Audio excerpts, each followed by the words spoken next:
King, bringing me some tea. So, hello everybody. Welcome to Get Rich 101. I'm your host. I'm Sacred Rights.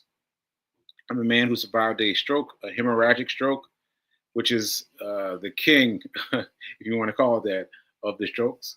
And I am a author.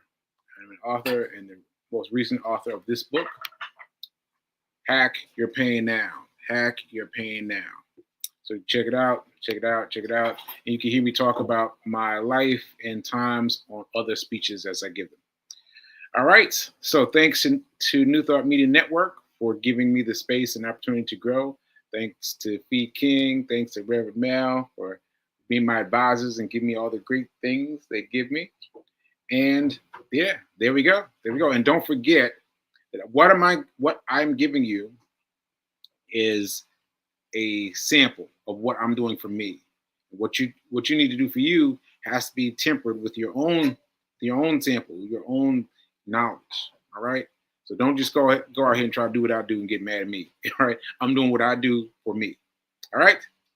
Okay. So here we go. Here we go. What are we talking about today?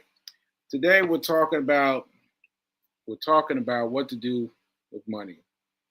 I just said that, but is that really what I mean though? That's not really what I mean. But I'm interested in talking about money and how it affects people, right? Now, let me see if this pulled up. I was saving this to my calendar. Let me see. Didn't pull up. All right, so it didn't show up. So I'm gonna have to show it to you on my phone. Hopefully you can hear it and see it. And this really got to me. This really got to me. It came on during, I don't even know what it was doing, but it came on and I just couldn't stop watching it. I couldn't stop watching it. And I kept on watching it. And this is it. Oh. It's playing here. All right, here we go. I had to turn the power off of my headphones. Okay, here we go. I'm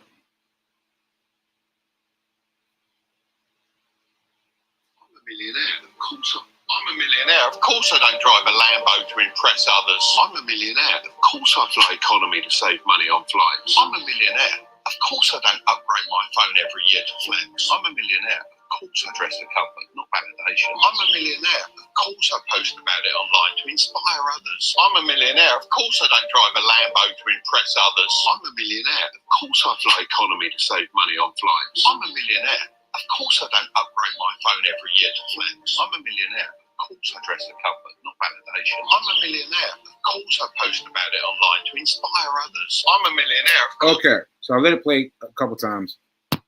I was wondering why I kept being caught up by it.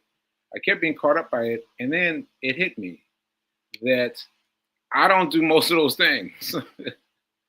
I don't do most of those things. So he's talking about like he doesn't drive a Lambo, he doesn't get plane tickets, he doesn't what else? He doesn't upgrade his phone. He dresses for comfort. All these things, and I was thinking, most people ascribe to those things, whether we're rich or not. We ascribe to those things, but we see them as the aura of success. That you have all these things, and here he is talking about he's a millionaire. He doesn't do any of those things, and he saves his money for the real stuff.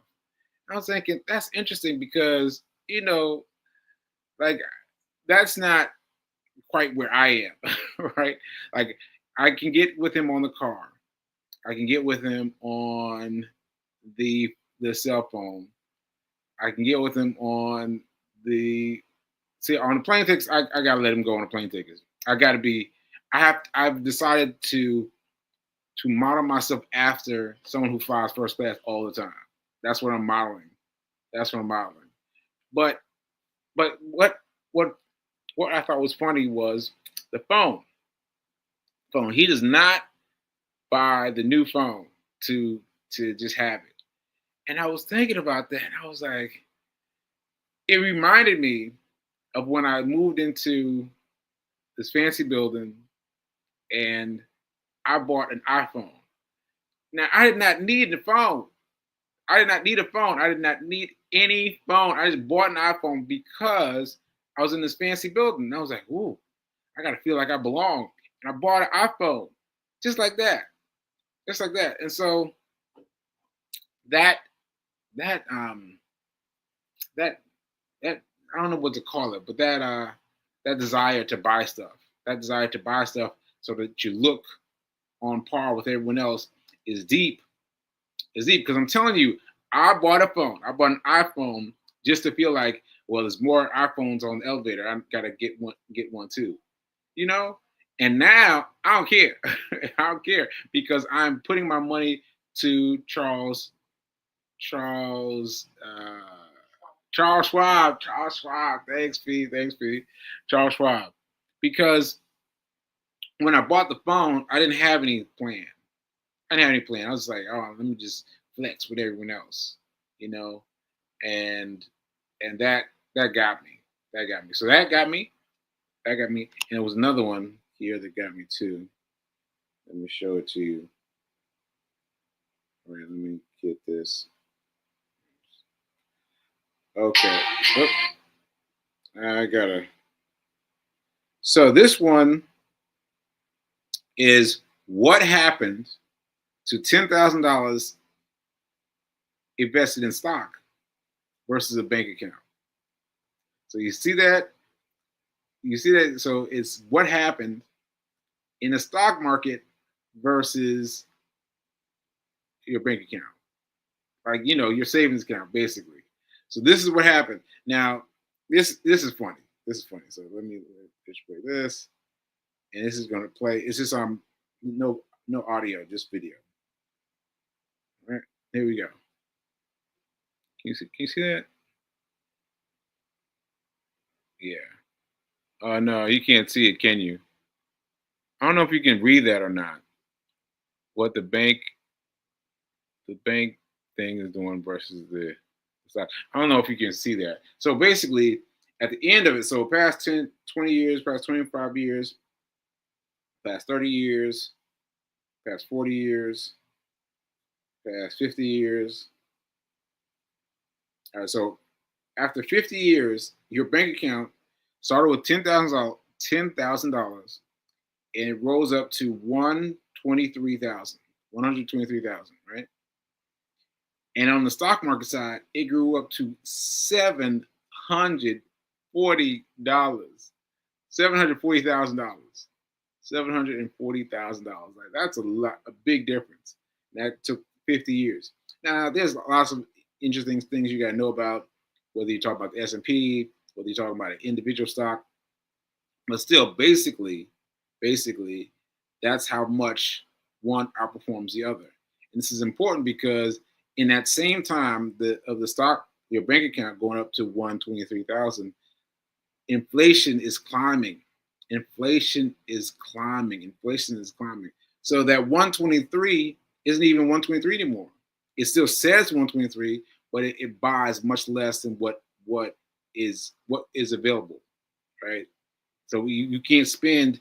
So you can't get toilet paper, let's say, for for $125,000 because inflation gradually creeps up on what you're able to spend.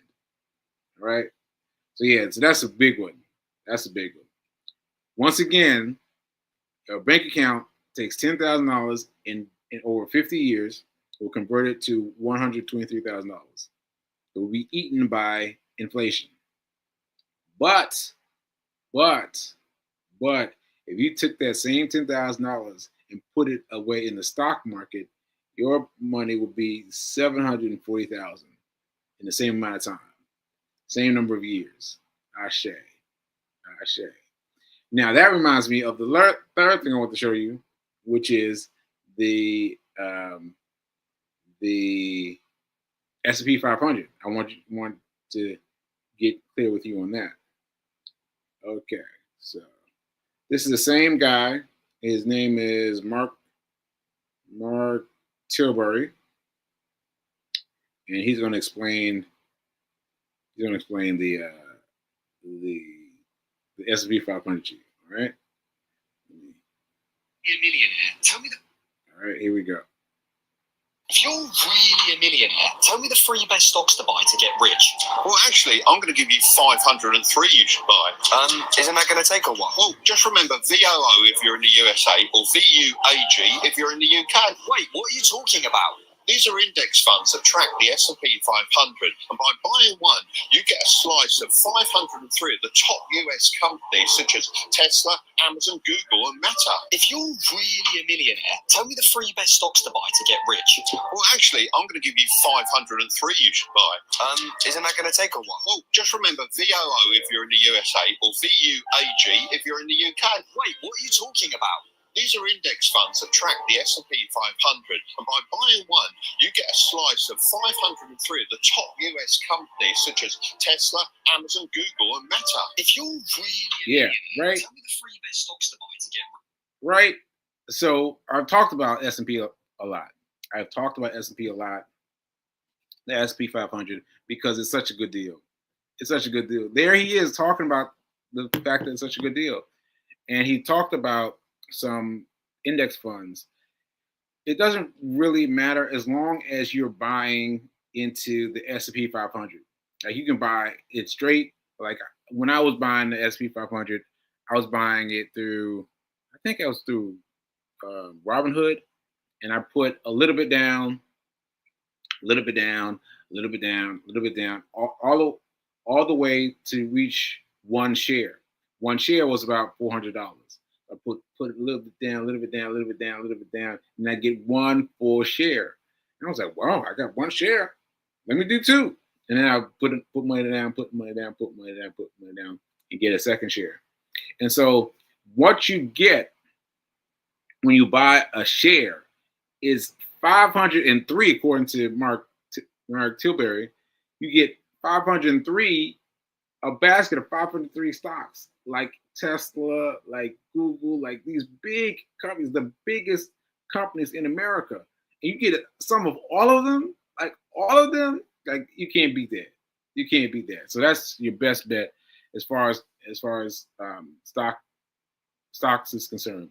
Because what we do is we try to get in and buy this and buy this and buy this, and we're all trying to find the next Google, the next Apple. But no, we don't need to do that. We need to buy Google. We need to buy Apple. We need to buy the ones that are already winning, and it is monitored. People monitor it. So if Google slid down, for example, they replace it with something else, and you don't have to worry about it. It just happens automatically. So that's the way to do it. So that's my thing. I'm thinking that these 3 things work together, because if you want to put aside $10,000, you need to put aside $10,000 in the stock market. You need to put $10,000 in the stock market, not in your savings account, in the stock market. You got to get it over to the stock market as quickly as possible. And then you want to get it into a fund just by S&P 500. Don't worry about anything else. Just start with the S&P 500. You can learn about other things from there, but the main thing is the S&P 500. And there are options, the S&P 500, that are less than $400 or $500 per share. Like there's a smaller fund that Charles Schwab has that costs you $24. $24. And it's still part of the S&P 500. So, hey, you got to get up on the S&P 500. Got to get up on the S&P 500. And what was the first one I showed? What was the first one I showed? Oh yeah, and of course my buying a cell phone because I moved into a new building. Don't do that. Don't do that. Don't do that. Put your money in the place where it needs to go. Like, don't be out here just playing with pennies, moving them around. You got to put them in a stock, into a fund, preferably at Charles Schwab, and put it in there and let it grow. You got to get there with financial advisor too, because you can sign up for Charles Schwab just by going onto your phone. Get onto your phone, you download the app and just sign up. That's all you need to do. But what you need to do is talk to a wealth advisor who can help you. I've already told you some of the things he's helped me with, and I've been astounded. I have been astounded. So yeah, get somebody who can help you. All right, folks. Let me see who I got in the comments. See what I got in the comments before I move on. Let's see. Oh no! Oh no! Reverend Melissa is talking about send that to me so I can show my girls. Which one? All three of them? All three of them? I'll send them to you. I'll send them to you. Yeah, but those are really great. Those are really great and quick too. 60 seconds or less. Those are very quick and very powerful. Very powerful. Don't get caught up in buying other things to impress other people. Do what's important for you. And speaking of what's important for you, you need to go to Charles Schwab. You need to go to Charles Schwab and get an advisor. That's what you need to do. I know some people are still scared, but you need to get an advisor. All right. And yeah, and then you got to get S&H 500. If you don't know anything, talk to your advisor. Say, hey, listen, I want to talk to you about the S&H 500, right? And he'll talk to you. Yeah. Oh, you want the 10K one? 10K one. Okay. All right. Let me see. Let me see which one that was. Let me see which one that was. Oh, yes, that one. Yeah, it's not going to hit him. It's not going to hit him. It's not going to hit him. But you're doing the work now. You're doing the work now. So then when they come out of it, they'll come out sooner, right? They'll come out sooner. Be like, what? Sooner than later. Because if I had that, I might have come out of it sooner. But but I didn't have that. So okay, let's see. We can see that compound. Yeah, compound. That $10, that $10,000 is stacking and stacking and stacking and fighting inflation at the same time. Because imagine that though. I know I didn't do this well, but $10,000. Let's do a smaller number. Let's make it smaller. So say you got $1,000 in your savings account. Next year it'll be 1,000 and some change. It'll be a few cents, right? But inflation would have jumped up. Inflation would have jumped up. So that $1,000 you could have bought, let's say, five. I'll just use simple stuff like a 5 case of toilet paper, right? But then it moves up, and then it's like a 4 case of paper towels, toilet paper, and then a 2, and then the 1. You understand what I'm saying? Like this, the $10,000 will still say $10,000. It still says it, but it buys less and less and less as inflation goes up and up and up. And there's nothing stopping inflation. There's nothing stopping inflation. It keeps going up and up and up. So move your money over to the stock market plan. All right. Let's see. What is Charles Schwab? What does he do for your money? So Charles Schwab is a brokerage house. It's available in any city. You just type Charles Schwab into your phone. Type Charles Schwab into Google. Type Charles Schwab into anything, and he'll come up. I mean, that's it. But what surprised me was that they are free. Like I was aware of a Charles Schwab in my neighborhood for the longest time, and I would just look and look and look, and I was too scared to go in. But then I went in and found out that they are free. They are free as long as you own something. You own some Charles Schwab. You own a fund or something like that. They do it for free. I was like, wow, that's incredible. So they are there to help you for free. So you need to get in there. Okay. Let's see.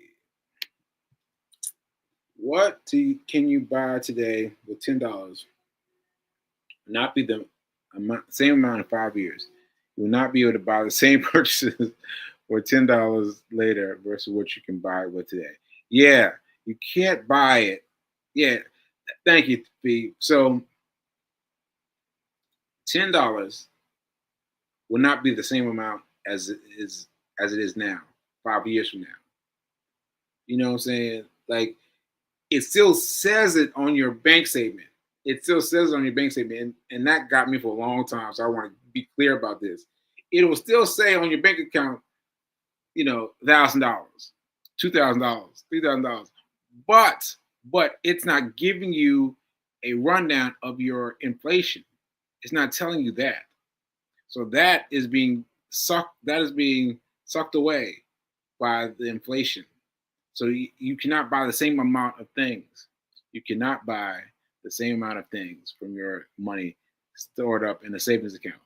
You have to be stored up in a stock market account. Okay? Okay. Let's see. Yeah, yeah. How many of us want to keep up with the Joneses? Yeah, I did it. I bought a cell phone, an iPhone, just and then didn't realize I didn't like iPhone. But that was then though. I didn't like an iPhone then because it didn't do everything my Android phone did. But now, like when I was coming out of the stroke, I would have loved an iPhone. I would have loved an iPhone because iPhones are simple and they're direct and they cut out all the extra stuff. I love the extra stuff. My pre stroke person loved the extra stuff, but my post stroke person, I just wanted it simple, simple. So I still have my Android phone, but I wouldn't mind the iPhone now because it just keep it simple. Keep it simple. Let's see. How often do I upgrade my cell phone? I don't know. Like I just really go by when it's done. Right? I'm gonna hold on to my phone for as long as I can, because the forced obsolescence is serious. If you buy a new phone,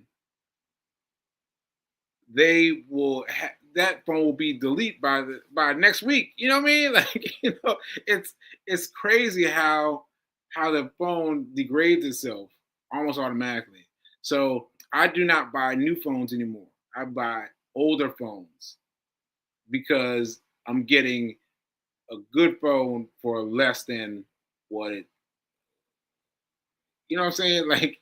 Like I'm getting a good phone for less than the maximum.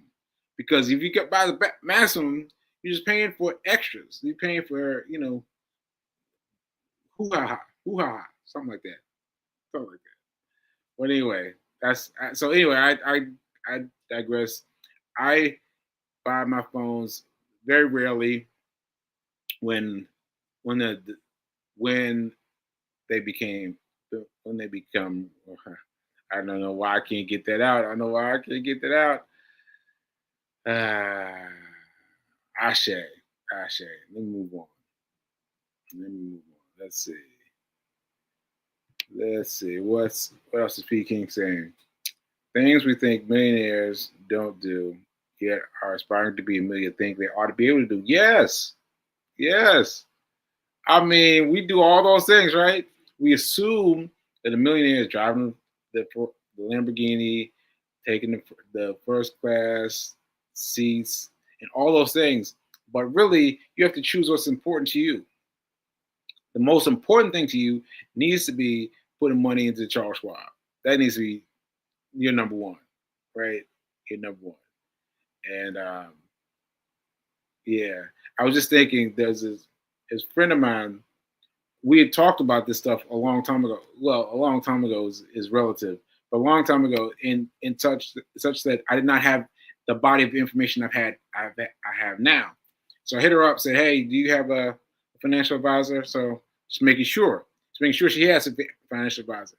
She's like, "Yeah, I got one." I was like, "All right, did you talk to him about your stocks. And she's like, no, I'm busy. I'm at work. I'm like, all right, now I'm trying to tell you though. I'm trying to tell you that you want a a financial advisor to look at what you're doing, because he's going to take those individual stocks and put them into a combined thing, combined joint fund. And I don't know if she heard me or not. She sounded mad busy, but I made my effort. I made my effort to try and close the gap. You know. All right, folks. I think that's it. I think that's it. I will send Fee King, Fee, I send Rev Mel the $10,000 one. I'll send that, and we'll see how that goes. Good luck. Good luck to Reverend Mel to raise those things, raise those issues with her daughter, and I hope they stick. I hope they stick. I hope they stick. All right, folks, we are down for today, and we are doing it now is better than perfect. Now is better than perfect. Now, today was a perfect example of that. Today was a perfect example of now is better than perfect. And so I know that I didn't do so well in terms of my speaking today, but I know that even though I did not do as well as I could have in terms of my speaking, I know I helped someone. I know I helped someone. I know I helped someone. So ashe. So I will see you tomorrow. Tomorrow, Rev Mel and I will be talking about money. So let's do it tomorrow. I'll see you guys later.